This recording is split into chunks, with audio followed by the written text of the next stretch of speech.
Breaking news చూస్తున్నాం. కర్నూలు జిల్లా చెట్నహల్లిలో ఉద్రిక్తత చోటు చేసుకుంది. రెండు సామాజిక వర్గాలకు చెందిన వ్యక్తులు పరస్పరం ఘర్షణకు దిగారు. శ్మశాన వాటిక విషయంలో వివాదం చెలరేగింది. ఓ వర్గానికి చెందిన వ్యక్తి డెడ్ బాడీని దహన సంస్కరణ కోసం శ్మశాన వాటికకు తీసుకువచ్చారు. అయితే వారిని మరో వర్గానికి చెందిన వ్యక్తులు అడ్డుకున్నారు. దీంతో ఇరు వర్గాల మధ్య వాగ్వాదం చోటు చేసుకుంది. రంగప్రవేశం చేసిన పోలీసులు ఇరు వర్గాలను చెదరగొట్టారు.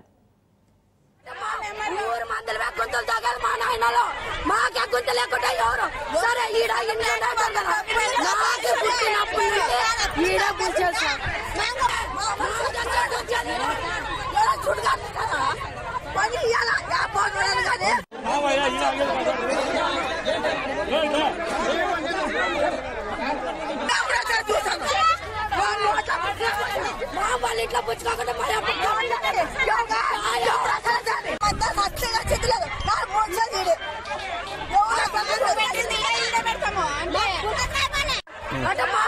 ఊరు మందులు గుంతలు తాగాలి మా నాయనలో మాకే గుంత లేకుండా ఎవరు సరే ఈడ